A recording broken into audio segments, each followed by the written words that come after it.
Have you ever imagined your life being a lie? Have you ever felt that the person you love most, the one who should protect you, is actually the source of your suffering?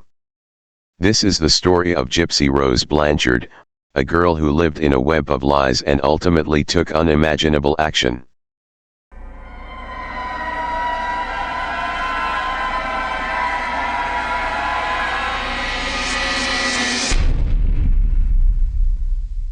Gypsy Rose Blanchard, from a young age, was known as a poor girl suffering from various chronic illnesses.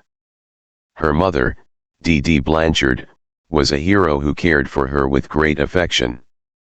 Their story often made heartwarming news, a symbol of unwavering mother-child love. However, behind it all, a massive lie was hidden that would shake the world. Dee Dee Blanchard was found to suffer from Munchausen syndrome by proxy, a rare mental disorder where someone makes another person appear ill to gain attention. Gypsy was forced to undergo unnecessary medical procedures, given harmful medications, and isolated from the outside world. She lived in a psychological prison created by her own mother. I remember my mom had gave me this little glass house.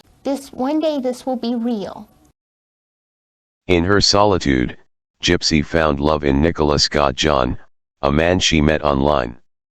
Together, they planned to end Gypsy's suffering. The plan was horrific: to kill Dee Dee. On a dark night, Nicholas carried out the act, and Gypsy was finally free. Why I'm in prison. I've had 6 years. The reason why I want to talk about it now is because I want to be free. The case shocked the public. The truth about Munchausen syndrome by proxy and Dee Dee's manipulation was revealed in court. Gypsy, initially labeled a murderer, was now seen as a victim. She was sentenced to 10 years in prison, while Nicholas was sentenced to life. Let's go back to the beginning of this story. Gypsy Rose Blanchard was born on July 27, 1991. From a young age, she was believed to suffer from various chronic illnesses, including leukemia, muscular dystrophy, and sleep apnea. Her mother, Dee Dee, was her devoted caretaker, always by her side. Dee Dee often took Gypsy to doctors and hospitals, complaining about various symptoms her daughter experienced. The doctors, believing Dee Dee, provided various treatments and medical procedures to Gypsy. Gypsy, still young and trusting her mother, went through it all without much question. Dee Dee also frequently took Gypsy to charity events and public gatherings, where they received sympathy and assistance from people. They became local celebrities, symbols of strength and resilience. However, behind it all, Dee Dee hid a terrible truth. She suffered from Munchausen syndrome by proxy, a mental disorder where someone creates illness in another person to gain attention. Munchausen syndrome by proxy is a rare and difficult to detect form of child abuse. The perpetrator, usually the mother, falsifies or induces illness in their child to gain medical and emotional attention. Dee Dee Blanchard was a classic example of a perpetrator of this syndrome. She falsified Gypsy's medical records, gave her unnecessary medications, and even forced Gypsy to use a wheelchair and feeding tube, even though she didn't need them. Dee Dee also isolated Gypsy from the outside world, limiting her contact with family and friends. She wanted Gypsy to be completely dependent on her, so she could continue to control her life. Gypsy, who grew up in isolation and dependency, had no choice but to trust her mother. She didn't know that she wasn't sick, that all her illnesses were fake.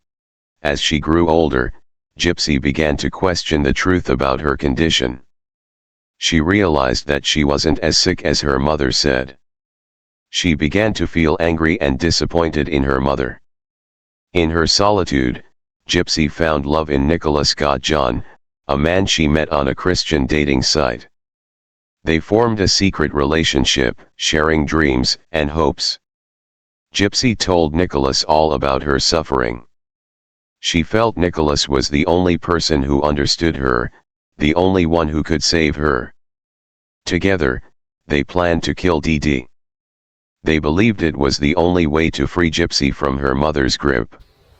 On June 14, 2015, Nicholas traveled from Wisconsin to Missouri to meet Gypsy. That night, they carried out the terrible act. After Dee Dee's death, Gypsy and Nicholas fled to Wisconsin. However, they were soon arrested by the police. Gypsy pleaded guilty to second-degree murder and was sentenced to 10 years in prison. Nicholas, who was found guilty of first-degree murder, was sentenced to life. The case shocked the public.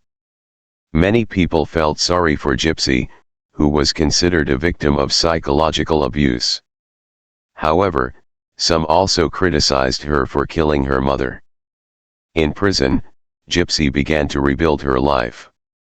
She received medical and psychological treatment, learned about herself, and made peace with her past. After serving 8 years of her sentence, Gypsy was released from prison on December 28, 2023. She emerged with a more mature look, but also with real vulnerability.